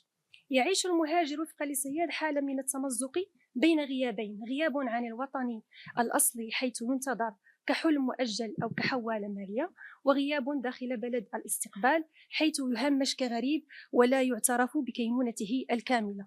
إذن هنا مفارقة الحضور والغياب، فالمهاجر حاضر اقتصاديا لكنه غائب رمزيا واجتماعيا. ولكن وهنا تكمن الفكرة الجوهرية التي أود الانطلاق منها، أن الغياب عند سياد رغم مرارته وقسوته يظل مرتبطا بمكانين هنا وهناك، ويتحرك داخل جغرافيا محددة المعالم حيث نعرف أين يوجد هذا المهاجر الغائب. المحور الثاني مفهوم الغياب المزدوج في سياق الهجرة المعاصرة. إذن مع تحولات الهجرة المعاصرة وتحديدا مع تصاعد موجات الهجرة غير النظامية وعبور قوارب الموت، قد أفرزت واقعا مأساويا جديدا يتمثل في بروز ظاهرة المفقودين في البحر بشكل رهيب جدا. إذن أمام هذا الواقع نجد أنفسنا أمام حالات استثنائية لا يستطيع مفهوم الغياب المزدوج تفسيرها بشكل كامل. من الغياب إلى الاختفاء. ننتقل هنا من حالة المهاجر الغائب الذي نعرفه ولكننا نفتقده إلى حالة الجسد المفقود الذي نجهل مصيره ومكانه تماما. إذن اختفاء بلا أثر وغياب بلا عودة. إذن هذا الانتقال من غياب معلوم إلى اختفاء بلا أثر يضع مفهوم الغياب المزدوج أمام تحديات كبرى. إذن الإشكال المطروح هنا: هل يكفي مفهوم الغياب المزدوج القائم على ثنائية المكان لفهم مأساة اختفاء المهاجرين اليوم، أم أننا أمام نوع جديد من الغياب يتجاوز الجغرافيا؟ مفهوم الغياب المفتوح. من رحم هذه التساؤلات ومن قلب المعاناة الشخصية التي وثقتها في روايتي بين الموج والغياب، أرى أن هذه الثنائية وطن مهجر لم تعد كافية لتفسير اختفاء بلا أثر وغياب بلا عودة. لذلك يمكننا أن نقترح مفهوما جديدا يمكن أن يفسر لنا هذه الظاهرة المعقدة. نعم، الغياب المفتوح يمكننا تعريفه علميا بأنه حالة اختفاء غير محسوم المصير، يتعطل فيه الزمن الاجتماعي وتستحيل فيه طقوس الحداد نتيجة غياب المعطيات الرسمية والموثوقة حول مصير الفرد. هذا الغياب المفتوح يتميز بثلاث خصائص: أولها غياب بلا حسم، يترك العائلات معلقة في فراغ اليقين. إذن يترك العائلات معلقة في فراغ اليقين، مثلا في الموت العادي هناك يقين، جثة، قبر، شهادة وفاة. لكن في الغياب المفتوح نحن أمام حالة الحسم، العائلة تعيش في فراغ معلوماتي تام. هذا الغياب مفتوح لأنه لا يغلق باب الاحتمالات، فالمفقود قد يكون حيا في سجن أو فاقدا للذاكرة أو غريقا لم تظهر جثته. هذا اللا يقين هو الذي يغذي الأمل القاتل ويمنع العقل من التصديق. ثانيا الوجود في اللامكان. إذا المهاجر المفقود في البحر لا ينتمي لمكان، هو ليس في بلد الأصل غائب عنه، وليس في بلد الاستقبال لم يصل إليه. إذن هو عالق في الموج في مساحة مائية لا تمنحه هوية ولا عنوانا. إذن البحر هنا يتحول من معبر مائي إلى مقبرة سائلة بلا شواهد، فضاء يبتلع الأجساد والأسماء والأحلام. إذن هذا يجعل العائلة تشعر أن ابنها تائه في العدم، مما يزيد من شعور العجز لديهم لأنهم لا يملكون مكانا يتوجهون إليه للبحث أو حتى البكاء. ثالثا توقف الزمن الاجتماعي، العيش في لحظة الرحيل. إذن هنا الزمن عند الناس يمشي أيام، شهور، سنوات، لكن عند عائلة المفقود طبعا الزمن متجمد، نعيش في دائرة مفرغة تبدأ وتنتهي عند لحظة وداعه. كل حدث جديد، مشاريع حياة، زواج، عيد، كل ذلك يتم قياسه لو كان موجودا. إذن هذا الزمن الدائري يمنع العائلة من التطور أو التخطيط، ويجعل حياتهم عبارة عن انتظار طويل لخبر قد لا يأتي أبدا. إذن نتائج هذا الغياب كارثية بكل المقاييس، فهو يعطل الزمن الاجتماعي، يجعل عملية الحداد مستحيلة، مبقية العائلات في دوامة من الأمل والألم. والأهم من ذلك كله أن الغياب المفتوح ليس مجرد حالة نفسية أو مكانية، بل هو نمط جديد من الوجود يفرضه واقع الهجرة المعاصرة. إذن هو تجاوز نوعي لمفهوم الغياب المزدوج يدمج بين الحالة الوجودية والحالة السوسيولوجية. إذن قد يتساءل البعض: ما دور الأدب في هذا التحليل السوسيولوجي؟ أؤكد لكم أن الأدب هنا ليس طرفا جماليا، بل هو أداة معرفة وشهادة سوسيولوجية بامتياز. رواية بين الموج والغياب تقف كشهادة حية على التجربة المعاشة، أو يمكننا اعتبارها مختبرا سوسيولوجيا حيا يوثق كما تسمى إثنوغرافيا، يوثق المعاناة المستمرة والنزيف الدائم الذي لا يتوقف. الأدب يغوص في تفاصيل الحياة اليومية، ينقل لنا الألم الصامت، يجسد لنا رائحة الثياب المتروكة على الشواطئ وصمت العائلات الثقيل في غرف الانتظار. إذن هنا الرواية تقوم بتحويل هذا الغياب السوسيولوجي إلى حضور جمالي. والفكرة الأقوى هنا هي أن الأدب لا يكتفي بشرح الظاهرة وتفكيكها، بل يشعر بها، مما يجعل معرفة السوسيولوجيا معرفة إنسانية نابضة بالحياة. إذن حاولت أن أكتب بتفصيل دقيق في رواية بين الموج والغياب عن الحياة التي تكابدها عائلات المفقودين، تلك الحياة التي لم تعد مجرد عيش، بل تحولت إلى مقاومة يومية للعدم. إذن سعيت لرصد كيف يمكن أن يتحول البيت من فضاء للأمان إلى مختبر للألم المتجدد. لم أكتب فقط عن المفقودين، بل كتبت عن الأحياء، عن الأمهات، عن الآباء، عن الإخوة الذين يعيشون انكسارات دائمة. إذن قد يرى القارئ في ذلك نوعا من الإغراق، لكنني أراه تجسيدا حيا وصادقا لكيف يمكن أن يؤثر الغياب المفتوح في مجرى الحياة وفي أبسط تفاصيلها. إذن الحياة تتحول إلى دائرة مغلقة من الأسئلة الدائمة والمتكررة التي لا تنتهي. هل ما زال حيا؟ أين هو الآن؟ المحور الخامس: إذن من الخسارة الغامضة إلى الغياب المفتوح. هنا لفهم أعمق لهذا الغياب نتقاطع مع علم النفس، وتحديدا مع مفهوم الخسارة الغامضة عند بولين بوس. إذن بولين بوس تصف لنا حالة غياب الجسد مع استمرار الحضور النفسي الطاغي للمفقود، وهو ما يؤدي حتما إلى تعطل الحداد والعيش في حالة مرهقة من البين بين. هناك تشابه كبير بين الخسارة الغامضة والغياب المفتوح في مسألة التعليق واستحالة الحداد، لكن مفهوم الخسارة الغامضة يتميز بثنائية الحضور والغياب، التمييز بين الغياب الجسدي للمفقود والغياب النفسي مثل صدمات نفسية، مريض بالزهايمر إلى غير ذلك، حيث يظل الشخص حاضرا في الذهن رغم غيابه الواقعي. ويهدف هذا المفهوم أساسا إلى مساعدة عائلة المفقودين على التعايش مع الشك وتقبل أن الحياة يمكن أن تستمر دون إجابات نهائية.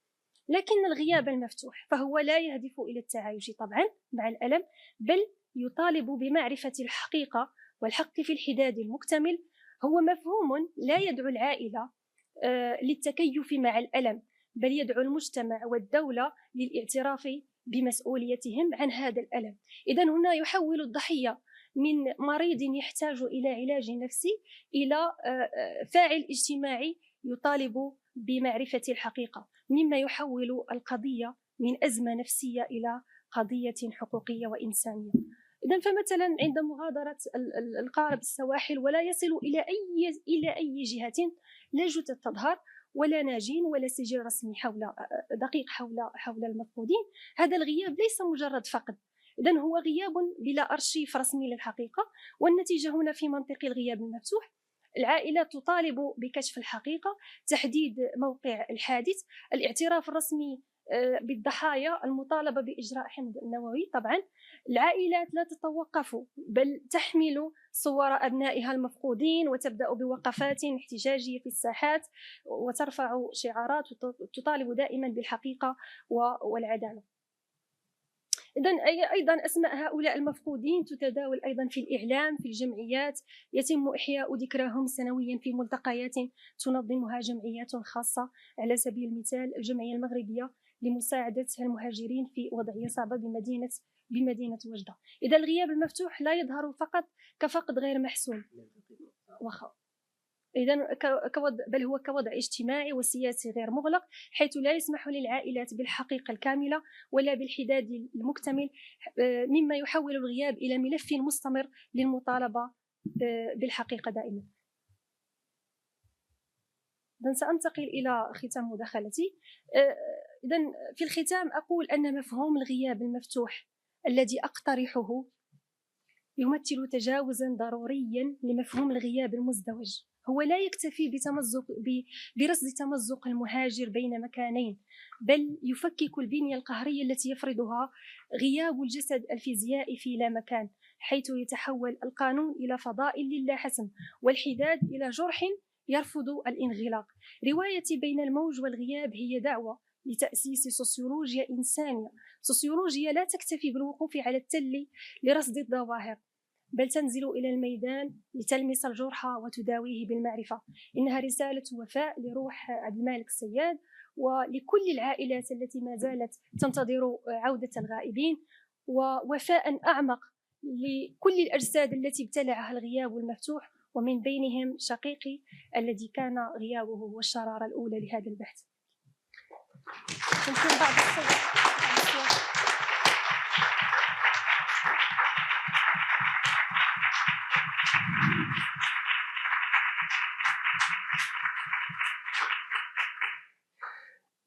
شكرا إيمان على هذه المداخلة القيمة وعلى هذا الإنارة حول هذا الموضوع، حول موضوع الفقدان الذي يعاني منه كل عالم الجنوب، عالم إفريقيا، القارة الإفريقية. أنا ومنتصر زاد خدمنا برشا على هذا الموضوع، وعندما نعمل ميدان أو إثنوغرافيا المفقودين وعائلات المفقودين نكتشف أن هناك آلاف المؤلفة من العائلات المفقودة. وعندما نتحدث عن من الشباب المفقود من تونس، من الجزائر، من المغرب، من كل البلدان، وخاصة أنه العائلات المتأثرة بهذا الفقدان، معناها هو مرض يصيب كل هذه الجهة. Je traduis rapidement, j'ai dit que Iman elle fait un appel à faire une sociologie des disparus ou de la disparition, et je rappelle que moi et Montasser on a beaucoup travaillé sur le deuil impossible, les familles des disparus, et quand on travaille sur ce sujet on découvre que toute la région, l'Afrique du Nord et d'autres pays aussi, l'Amérique latine, qui est touchée des milliers de familles et qu'on ne voit pas en fait. Bon, ils se mobilisent parfois, mais parce que c'est la honte de perdre c'est l'échec de ne pas que leur fils n'est pas arrivé à l'autre rive de la Méditerranée, et l'État ne fait rien. Donc c'est vraiment un phénomène qui touche tout le pays. Et ce qui est intéressant sur cette question, et pour lancer tout de suite la discussion, c'est que maintenant on arrive à un état où des familles n'ont pas le droit à faire un rituel d'enterrement de corps. Ça veut dire, et quand on parle de disparition ou de suppression de rituel, ça veut dire en anthropologie, ça veut dire la suppression de l'humanité, de l'humain. Il n'y a pas un homme sans rituel. Et là, la pensée de l'immigration, la pensée de l'État, elle nous a poussé jusqu'à que maintenant des familles rêvent d'avoir un corps pour enterrer leurs enfants.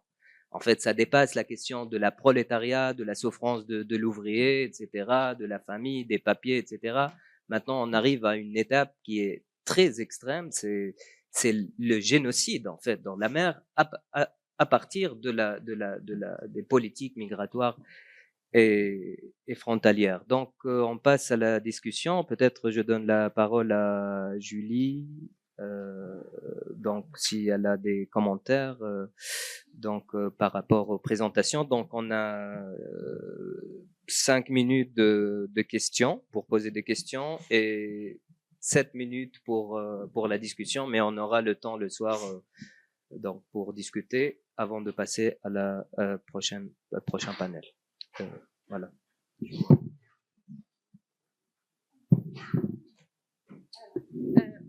Moi, je vais commencer. J'avais une question pour Rim. Peut-être répondre juste après.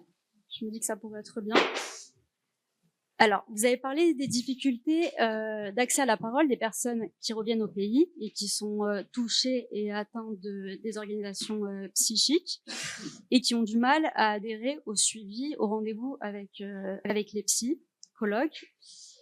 Et je me demandais si vous pensez que les raisons de la difficulté à mettre des mots sur des souffrances intimes, sur des tensions psychiques, elles peuvent être liées aux expériences de domination subies en Europe, et en particulier, vous avez parlé de l'expérience de la détention et du fait d'avoir été en prison évalué, et que les rendez-vous avec les psys et les psychiatres, c'est quelque chose qui est vraiment porté par le dispositif de la détention comme un principe fort de réinsertion sociale.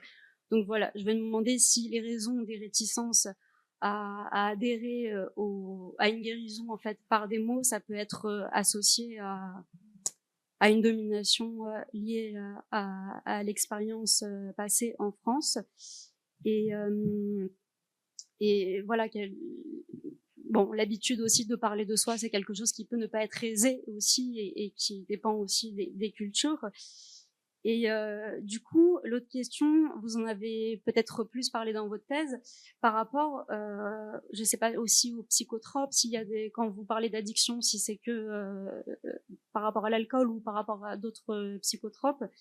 Je me demandais si ça, vous en avez un peu parlé, est-ce que ça peut ça peut être vécu du point de vue des personnes, enfin, si on se décale de l'addiction, du mot addiction, la fonction, est-ce qu'il peut y avoir une auto-guérison dans la recherche de se guérir en fait par soi-même, même si c'est pas une guérison possible et viable, mais voilà, en se décalant du côté un peu moral, est-ce que ça peut permettre de mettre en pause en fait des symptômes de façon, en tout cas, temporaire, et est-ce que ça peut être un moyen d'amnésie aussi émotionnelle qui répond à un besoin plus urgent et une nécessité aussi qui en tout cas fonctionne sur le moment, ou voilà, une guérison peut-être immédiate, enfin du point de vue des personnes, voir le rapport qu'ils peuvent avoir avec ça, plutôt que qui peut expliquer les réticences à parler à une tierce personne.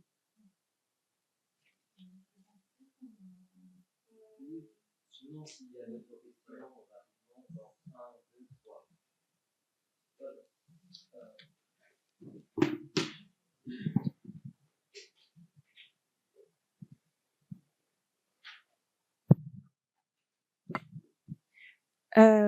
Tout d'abord, je voulais vous remercier pour vos présentations qui nous replongent les mains dans le cambouis empirique.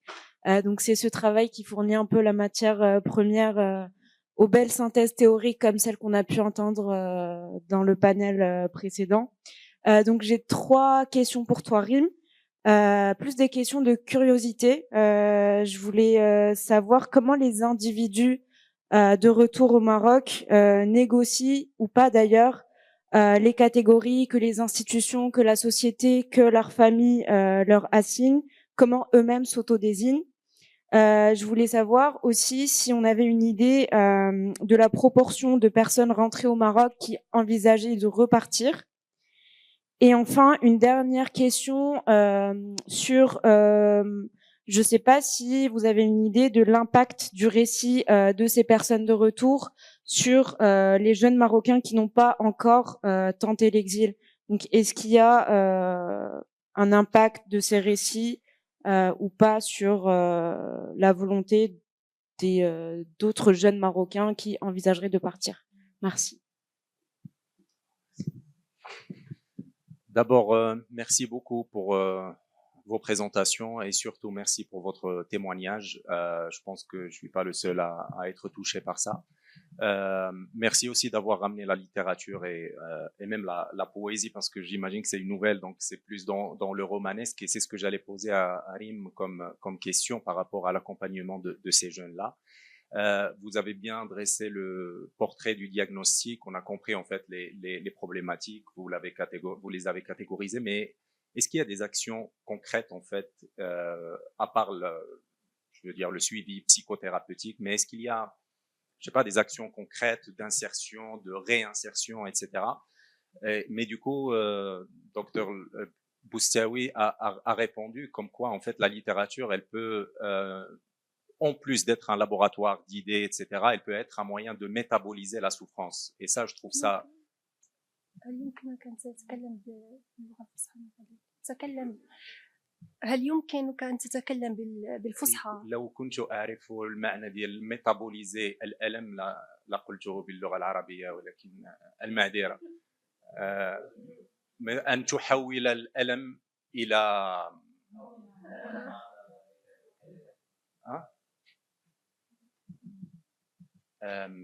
هو عملية تحويلية كيميائية رمزية، وسيلة نشوف جوجل تراديكسيون نقول لك هي تحويل الألم إلى كتابة.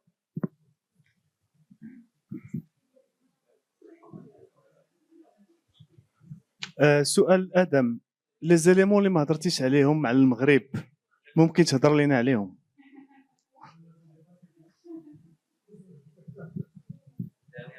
سؤال بسيط لمروان، الظاهره الاجتماعيه ديال لي ديجيتال نوماد، علاش اختاريتي تطوان؟ الا في المغرب علاش ماشي تغازوت او لا الجنوب؟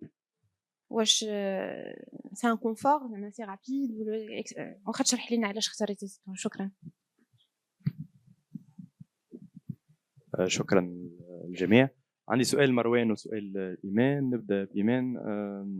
يعني كان عندي فضول نعرف رأيك في نظرة المجتمع لتراتبية الغياب، يعني كيف يرى المجتمع المهاجر الغائب اللي هناك أمل أنه يعود وأحيانا يعود بسيارة وأموال والصورة النمطية على العودة، وبين الغائب المفقود اللي العائلة تقريبا وحدها والجمعيات هم اللي يحملوا لواء البحث عن الحقيقة. فحبيت نعرف قراءتك نظرة المجتمع للتراتبية هذه نتاع الغياب.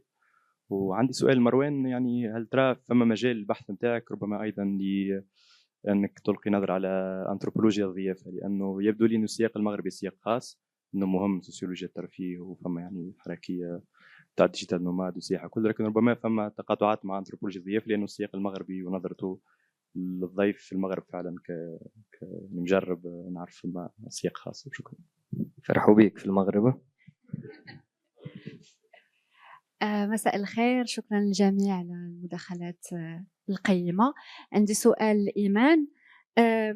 أنا صراحة أول مرة عرفت يعني ما معنى الاختفاء ممكن نقول القطري هو في سنوات الجمر والرصاص في المغرب، وكان يعني الإنسان يختفي وحتى واحد من عائلته تعرف شنو وقع له.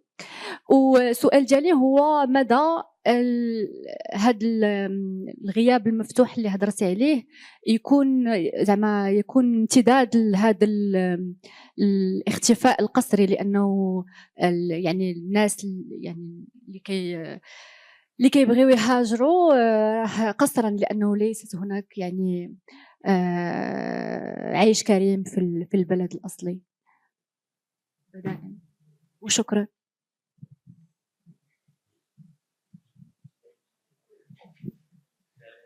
Merci beaucoup.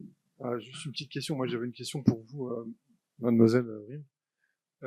Je me demandais juste, si vous aviez une idée parce que vous avez fait mention du fait qu'il y avait des femmes aussi qui avaient fait l'expérience de l'immigration et qui étaient revenues. Est-ce que alors du coup, je ne sais pas si vous en avez rencontré beaucoup ou pas. Est-ce que vous avez une idée du nombre, enfin proportionnellement par rapport aux garçons, parce qu'on a une vision plutôt effectivement genrée, masculiniste, etc.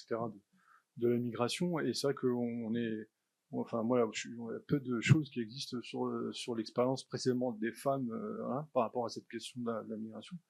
Et puis j'avais une question pour Madame Boussaoui, et si vous pouvez faire juste la traduction. D'abord, j'ai été évidemment comme très touché par l'expérience le témoignage qu'elle relatait, et je me demandais juste comment je sais pas comment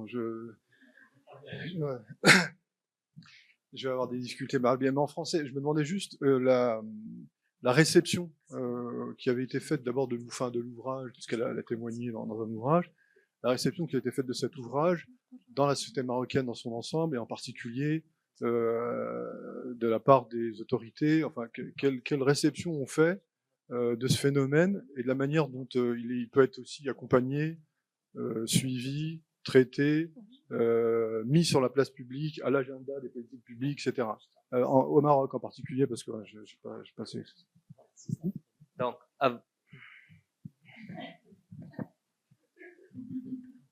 on va pas. Donc, je pense qu'on va arrêter les questions. Parce qu'il y a toujours de plus. Excusez-moi, hein, c'est pas de ma faute, mais on doit. انا كان عندي واحد جوج الملاحظات، لان ماشي فقط مساله ديال طرح الاسئله غير بسرعه.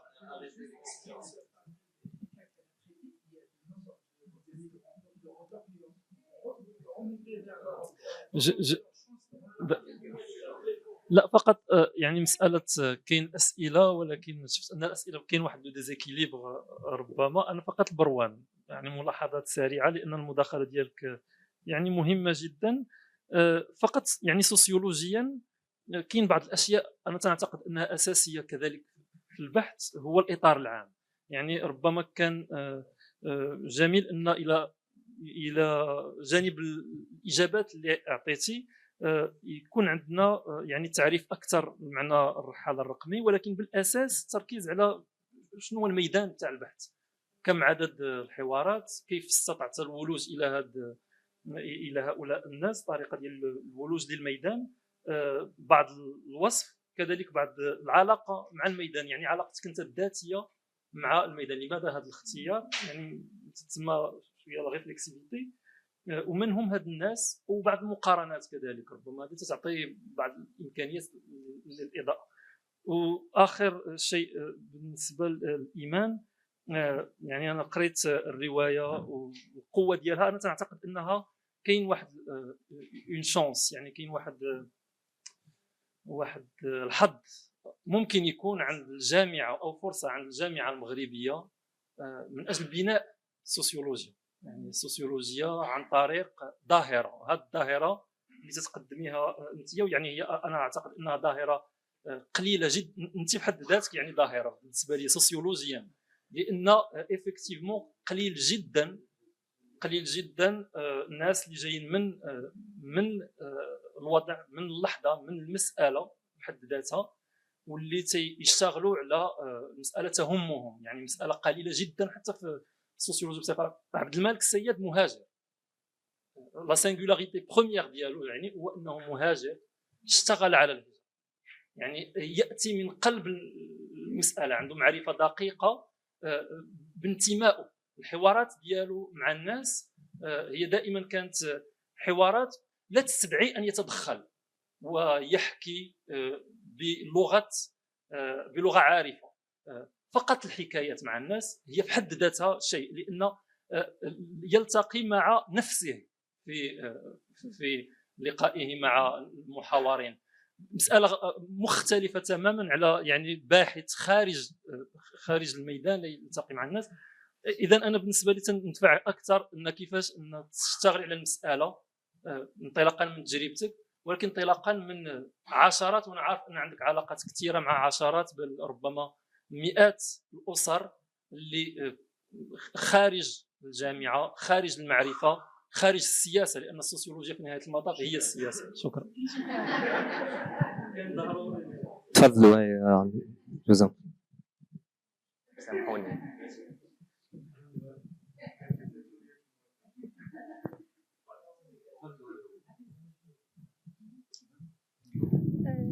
إذن سأحاول إجابة. إذن كيف تفسر ظاهرة الاختفاء، أو كيف يمكننا تحويل الألم إلى كتابة؟ إذن يمكن تحويل الألم إلى كتابة حين لا يبقى مجرد معاناة صامتة. إذن تتحول الكتابة إلى يمكن أن نترجم هذا الجرح إلى كلمات لمحاولة للفهم والتعبير وأيضا لإعطاء معنى للتجربة الإنسانية. إذن للحفظ كذلك هذه القصص من النسيان، وكذلك تحول الفقد الفرضي إلى تجربة جماعية قابلة للفهم، تجعل كذلك الغائب حاضرا داخل اللغة والسرد كذلك. إذن اللغة السردية دائما تبقى حاضرة. إذن لذلك يعني تصبح الكتابة شكلا من أشكال المقاومة، والذاكرة كذلك هي فعل مقاومة. نظرة المجتمع لهذا الغياب المفتوح، لترتبات القائمة عن هذا الغياب. إذن في الرواية المجتمع ينظر إلى تبعات الغياب بنوع من التوتر بين التعاطف والعجز. من جهة هناك إحساس جماعي بالألم تجاه العائلات طبعا، ومن جهة أخرى يتحول الغياب مع الوقت إلى حالة اعتيادية أو صمت جماعي اجتماعي.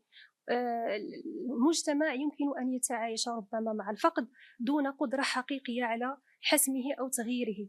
إذن الرواية تكشف كيف يمكن أن يؤثر هذا الغياب في مجرى الحياة وفي أبسط تفاصيلها، وتعيد كذلك تشكيل العلاقات والذاكرة والحياة الاجتماعية كلها.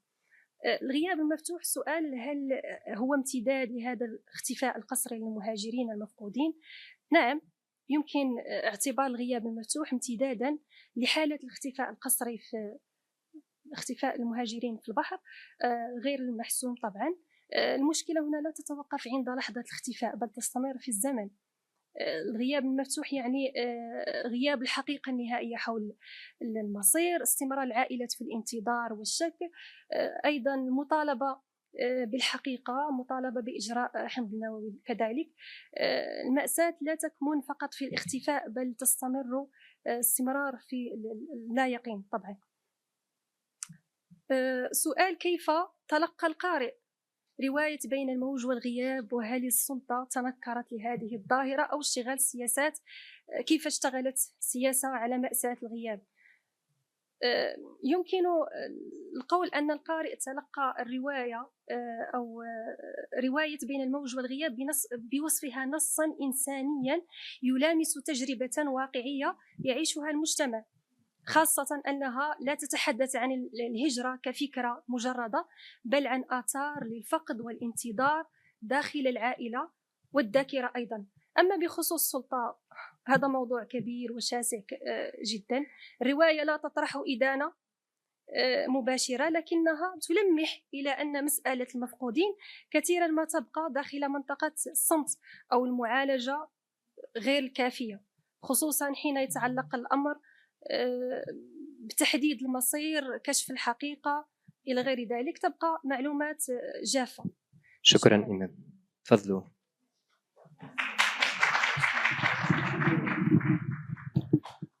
شكرا على المداخلات. في الحقيقة كما قال الأستاذ منتصر، هو في كل حقل عنده واحد الحس مشترك مفاهيمي وعلمي. أنا كنشتغل على واحد الحقل اللي هو ناشئ، اللي هو سوسيولوجيا السياحة. السياحة تعرضت للدراسات الاقتصادية الجغرافية، لكن السوسيولوجيا والأنثروبولوجيا كاين كتابات، لكن هنا في المغرب تقريبا شبه المهم قليلة، ما نقولوش الدكتوراه كانت عندي في هذا الجانب. علاش اخترت تطوان؟ حيت في تطوان كندير عندي جوج ديال الرياضات اللي هو فندق بشكل مغربي، وفاه الهوستل كنستقبل باستمرار المجموعه من الناس، وبالتالي هذا كيخلي واحد المجموعه د الحوارات كيخليك باستمرار انت على اطلاع بالتعليقات اللي كتتم من خلال التجربه ديالهم اللي كيقضيوها في المكان. شنو بغيت انا في هذا البحث؟ لانه ربما كان خصو يكون السياق عام باش نقدروا نتفاهموا شنو كنقصد. انا بغيت المفهوم ديال صياد نحاول انني نجربه في سوسيولوجيا السياحه من خلال، لان في السياح كاين انماط، كاين السياح لاماس اللي كيكونوا في المجموعات، كاين الهليكوب اللي كيجيو، كاين الافراد، وكاين الافراد اللي كيكونوا المفهوم ديال الرحاله قديما هو او المجتمعات الرحال هما يبحثون عن الماء والكلاء من اجل الاستقرار. اليوم هذا المفهوم هذا هو انه هذاك الرحال الرقمي هو يبحث عن الانترنت وعن السكن اللي يكون رخيص وعلى الراحه باش يقدر يخدم عن بعد، لان مفهوم العمل عن بعد تطور حتى هو. فحاولت انه الملاحظه اللي كانت وباغي نطورها في هذه الورقه اللي بالنسبه لي حتى العينه كانت استكشافيه، كان الهدف هو انه هذاك الرحال اللي كيجي عندي خاصه من دول الشمال هو يبحث، هو حاضر جسديا في الرياض، حاضر جسديا في الفندق، وذاك الفندق حنا كنبيعوه باعتباره فندق تاريخي، كتبيع التراث والاصاله، لكنه هو غائب سميتو عمليا لانه يعمل عن بعد، يعمل في بلده، يعمل، وبالتالي هو حاضر هنا ولكن في نفس اللحظه غائب. فكانت المحاوله هي هذه، كنظن ما عرفتش واش كانت واضحه ولا هذيك، المهم هي في اطار التجربه والتطوير. شكرا مروان. شكرا مروان على الإجابة. تفضل ريم. Merci. Je vais essayer de répondre rapidement aux questions. Alors, par rapport à l'expérience carcérale, la question de Julie. Alors, au début, je pense qu'il n'y a pas d'adhésion parce que, comme c'est une ONG qui a une prise en charge psychosociale, donc il y a une aide financière et de logement, quand on leur dit vous allez voir une psychologue, on pense au début que c'est obligatoire pour avoir tous les autres privilèges. Et donc, au début, on vient parce que, justement, on se sent un petit peu obligé. Mais effectivement, ça, c'est quelque chose qui est beaucoup revenu, ces expériences avec des psychologues dans des prisons en Europe où on m'a déjà dit, moi j'ai eu un diplôme, on m'a donné un diplôme, que j'ai participé à des ateliers, que j'ai vu des psychologues à l'étranger, elle m'a dit que je parlais bien la langue, etc. Donc on sent vraiment en clinique une envie d'être valorisé, même sur le plan narcissique vis-à-vis de cette expérience, qu'il y en a eu, qu'ils en sont sortis avec du bon. Ensuite, c'est vraiment avec l'alliance thérapeutique qu'ils comprennent petit à petit qu'on est tenu par le secret, que l'ONG n'en saura rien, qu'il n'y a aucune obligation d'être là. Et un autre point sur la non-adhésion, parce qu'il y en a beaucoup qui ont dit moi j'ai pas envie et je reviendrai plus, donc si c'est pas obligatoire je ne le ferai pas, c'est que parfois on se retrouve avec des personnes qui n'ont même pas de quoi se déplacer pour venir à la séance.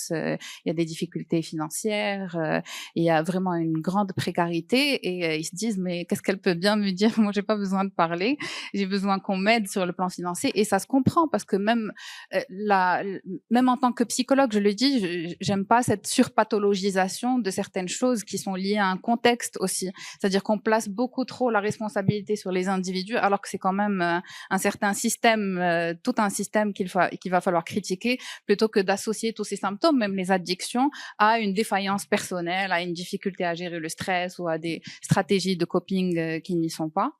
Ensuite, par rapport aux psychotropes, oui, et ça crée beaucoup de stigmatisation, même chez les professionnels de la santé mentale, parce que même cette ONG a eu des difficultés à trouver des psychologues. C'est une population très féminisée, et donc il y a une crainte quand on voit une personne qui s'est mutilée sous psychotrope, par exemple. Il y a vraiment une crainte de se retrouver dans une même pièce, alors que franchement, ce sont de très belles rencontres humaines.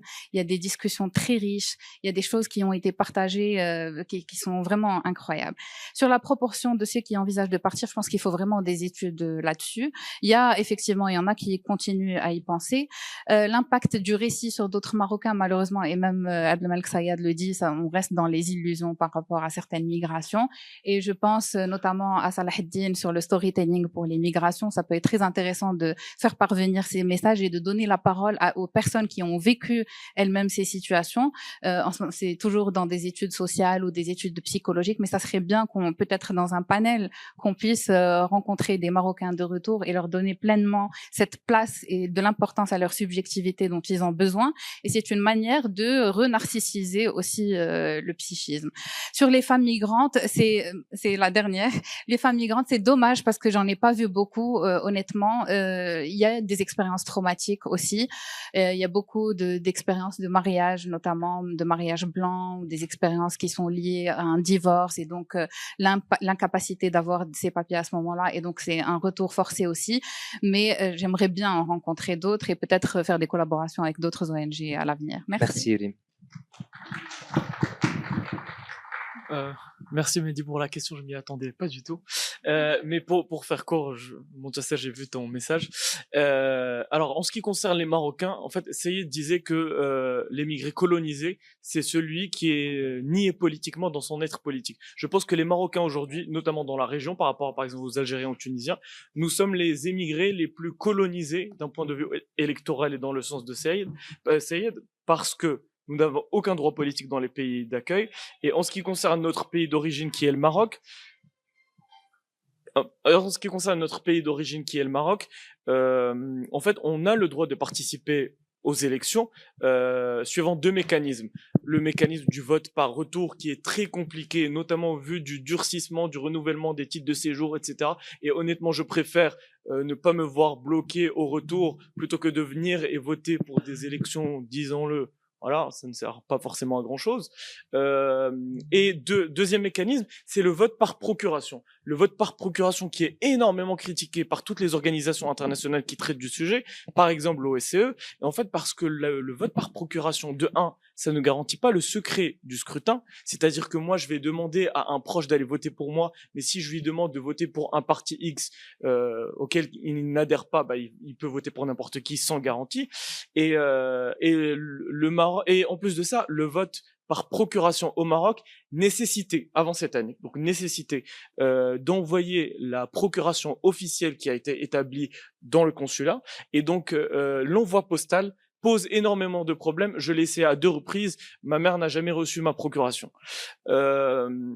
Et enfin, je pense, mon avis personnel, le Maroc ne veut pas garantir ce droit, plus pour des raisons politiques, parce qu'il y a des pays qui ne garantissent pas ce droit pour des raisons techniques, logistiques, économiques. Le vote à distance coûte 5 à 10 fois plus cher qu'un vote national. Je pense que le Maroc, c'est plus politique dans le cadre, ce qu'on avait discuté hier, dans le cadre de comment est-ce que le Maroc établit une relation plus économique et financière avec sa diaspora, parce que historiquement, en fait, la diaspora, c'était, par exemple, les révolutionnaires, c'était Frère Bsaré, c'était ceux qui avaient décidé de prendre les armes et qui ont décidé d'émigrer pour se protéger, Ben Barka, etc., etc.